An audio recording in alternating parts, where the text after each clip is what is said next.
सरस्वती के दो बेटे हैं। बड़े बेटे राम की शादी रज्जू से हुई है और छोटे बेटे श्याम के लिए लड़की देखने का सिलसिला जारी है। एक दिन रज्जू की माँ का फोन आता है और उसकी सास फोन उठाती है। हेलो, कौन बोल रहा है? दूसरी तरफ फोन पर रज्जू की माँ लीलावती बोलती है। हेलो समधन जी, मैं लीलावती बोल रही हूँ, रज्जू की माँ। अरे नमस्कार समधन जी, कैसी हो? बहुत दिनों के बाद याद किया आज। यहाँ पर तो सब कुछ ठीक है, बस मेरी तबीयत थोड़ी खराब है। अगर बुरा न मानो तो एक बात बोलूं? अरे कैसी बात कर दी आपने समधन जी, आपकी बात का बुरा क्यों मानना, बोलिए बोलिए। मेरी कुछ दिन से तबीयत ठीक नहीं है और यहाँ पर मेरी देखभाल करने वाला कोई नहीं। क्या आप रज्जू को कुछ दिन के लिए मेरे पास भेज सकती हैं? ठीक है, हम रविवार को रज्जू को छोड़ जाएंगे। इतना कहकर सरस्वती फोन काट देती है और अपनी बहू को आवाज लगाती है। रज्जू, ओ रज्जू, जल्दी यहाँ आना तो। क्या हुआ माँ जी, कुछ चाहिए था क्या? अरे नहीं, कुछ नहीं चाहिए। अभी तुम्हारी माँ का फोन आया था, उनकी कुछ दिन से तबीयत खराब है, वो तुम्हें बुला रही है। राम को फोन करके कह दे कल की 2 ट्रेन की टिकट करा देगा, मैं भी जाऊंगी तुम्हारे साथ। इतना सुनते ही रज्जू राम को फोन करके सारी बात बताती है और 2 टिकट के लिए बोल देती है। शाम को खाने के टेबल पर सब रज्जू के जाने की बात करते हैं। तब रज्जू का दिवस श्याम कहता है। भाभी आज बहुत खुश लग रही हो, मायके जाने की इतनी खुशी, उफ। खुश क्यों ना हो देवर जी, कितने दिन बीत गए अपनी माँ से मिले, और इस बार तो मैं महीना 2 महीना रह कर ही आऊंगी। जब आपका मन करे तभी आना। अच्छा एक बात तो बताओ, वहाँ से क्या लाओगी मेरे लिए? देवर जी कहो तो देवरानी ले आओ। वैसे भी सभी घर वाले चाहते हैं कि आपकी जल्दी से शादी हो जाए। श्याम शर्मा जाता है और चुप हो जाता है। इतने में राम कहता है। रज्जू, तुमने जाने की सारी तैयारी तो कर ली है ना? कपड़े तो रख लिए ना? थोड़े गर्म कपड़े भी रख लेना, वहाँ ठंड होगी, और जल्दी आने की कोशिश करना।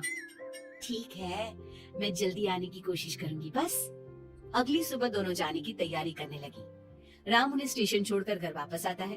कुछ घंटों बाद रज्जू और सरस्वती गांव पहुंच जाते हैं। रज्जू अपनी माँ को देखकर बहुत खुश होती है।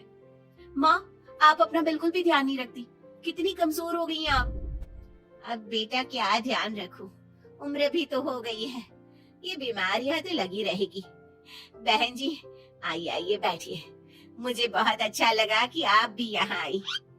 अगले दिन सरस्वती अपने घर वापस जाने लगती है तो लीलावती से कहती है। बहन जी, ध्यान रखना आप अपना, आपकी तबीयत ठीक हो जाए तो आप भी रज्जू के साथ आ जाना। रज्जू के बिना तो घर सूना सूना लगेगा। अब सरस्वती अपने घर आ गई और घर की सारी जिम्मेदारी भी उस पर आ गई। एक दिन वो कपड़े धोकर छत पर सुखाने जाती है। बाल्टी में से टपकता पानी सीढ़ियों को गीला कर देता है और नीचे उतरते समय रज्जू की सास यानी कि सरस्वती देवी का पैर फिसल जाता है और वो गिर जाती है। अरे मेरी माँ मर गई, मेरा पैर तो गया। लेकिन घर में कोई नहीं था। सरस्वती जैसे तैसे अपने आप को संभालती जाकर कुर्सी पर बैठती है। वो अपनी बहू के बारे में सोचती है। अगर रज्जू होती तो मुझे संभाल लेती और घर भी संभाल लेती। अब घर के काम कौन करेगा? मैं डॉक्टर के पास कैसे जाऊं? बहुत दर्द हो रहा है। जब राम और श्याम घर आते हैं तो अपनी माँ की ऐसी हालत देखकर वो जल्दी से डॉक्टर को बुलाते हैं। डॉक्टर सरस्वती के पैर पर पट्टी बांधता है और उसे आराम करने की सलाह देता है। राम कहता है, माँ आप बस आराम करो, मैं रज्जू को खबर कर देता हूँ, वो कल ही यहाँ आ जाएगी।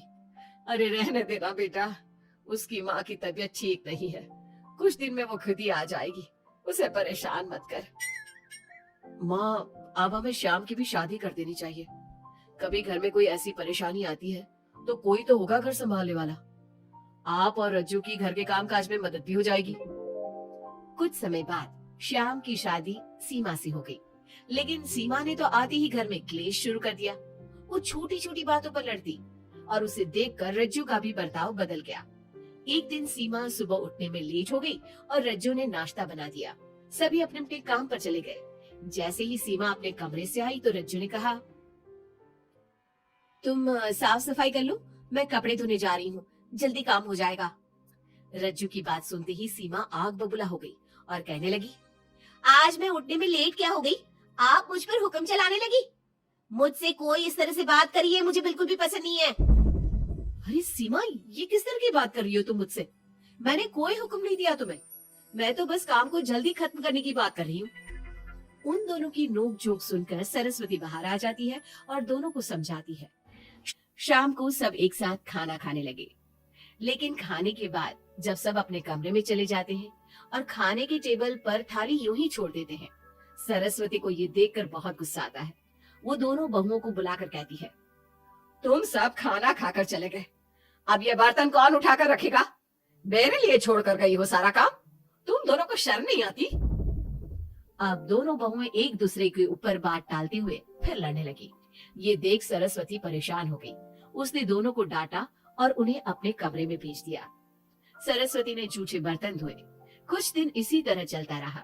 अब दोनों सास की नजरों में एक दूसरे को गिराने में लग गई।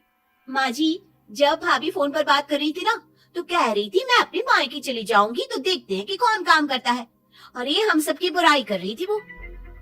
बहू, किसी की बात चुपके से सुनना गलत है ना? तुम आज के बाद ऐसा मत करना। अब तुम जाओ, मैं रज्जू को समझा दूंगी। सरस्वती ने रज्जू से बात करके उसे समझा दिया, लेकिन रज्जू को अपनी देवरानी पर बहुत गुस्सा आया। अब वो भी सीमा की चुगली अपनी सास से करने लगी। अगले दिन रज्जू अपनी सास के कमरे में जाती है और कहती है, मैंने सीमा को बात करते सुना था। वो देवर जी से कह रही थी कि अगर हम लोग अलग कहीं रहे तो हम ज्यादा खुश रहेंगे, रोज रोज की लड़ाइयों से भी बचेंगे। सरस्वती को इस बात पर गुस्सा तो बहुत आया, लेकिन उसने कुछ कहा नहीं। जब दोनों बहुओं को लगा कि सरस्वती उनकी बातों में नहीं आने वाली, तो उन्होंने रिश्तेदारों और पड़ोसियों से एक दूसरे की चुगली करना शुरू कर दिया। जब सरस्वती को ये बात पता चली तो उसने इनकी लड़ाई को शांत करने का उपाय निकाला। रज्जो, सीमा, यहाँ आओ दोनों। दोनों अपनी सास के पास आती है। कल मैं घर में हवन करवा रही हूँ, तुम पड़ोसियों और रिश्तेदारों को आने के लिए कह दो और हवन की सारी तैयारी कर लो। हवन का दिन आ गया। पंडित जी रामायण का पाठ करने लगे। माता सीता से महान कोई पत्नी नहीं, उन्होंने अपने पति के लिए सारे राजपाट सुख सुविधाएं त्याग दी। अगर कोई पत्नी अपने पति को परिवार से अलग होने को कहती है तो वो पाप की भागीदार होती है, और बेटों को भी माँ से अलग नहीं होना चाहिए। सीमा पंडित जी की बात बहुत ध्यान से सुन रही थी और उनकी हाँ में हाँ मिला रही थी। ऐसे ही रामायण का पाठ अंतिम सीमा पर आ गया, जिसमें विभीषण के बारे में बताया गया था। अगर विभीषण अपने भाई का भेद न देता तो रावण का विनाश नामुमकिन था। पूजा खत्म होते ही सीमा बोल पड़ी। तभी तो मैं कहती हूँ, परिवार में आपसे प्रेम होना बहुत जरूरी है, लेकिन मेरी सुनता कौन है इस घर में? आपसे प्रेम की बात कौन कर रहा है, जिसने घर में आती ही लड़ाइयां शुरू करवा दी? दोनों में फिर से नोक झोंक शुरू हो गई। सरस्वती दोनों को चुप कराते हुए बोली, अरे चुप हो जाओ तुम दोनों, पड़ोसी क्या कहेंगे, सब सुन रहे हैं तुम्हारी बातें। तभी उनमें से एक पड़ोसन बोलती है, सरस्वती बहन, क्यों चुप करवा रही हो अपनी बहुओं को? हमें तो इनके बारे में सब कुछ पता है। ये दोनों हमारे घर आकर एक दूसरे की चुगली करती है। तुम्हारे घर की हर छोटी से छोटी चीज पता है हमें। आंटी जी, हमने अपना समझ के आपको कुछ बता दिया तो इसका मतलब ये नहीं कि आप सबके सामने हमारी सास से हमारी शिकायत करेंगी। आप तो सबसे बड़ी चुगलखोर हो।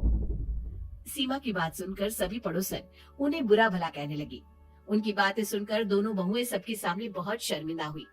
जब सब उनके घर चले गए तो सरस्वती ने अपनी बहुओं से कहा, अब तुम दोनों को तो बहुत खुशी होगी कि सारे मोहल्ले की औरतें हमारे ही घर में खड़ी होकर हमें ही सुनाकर चली गई।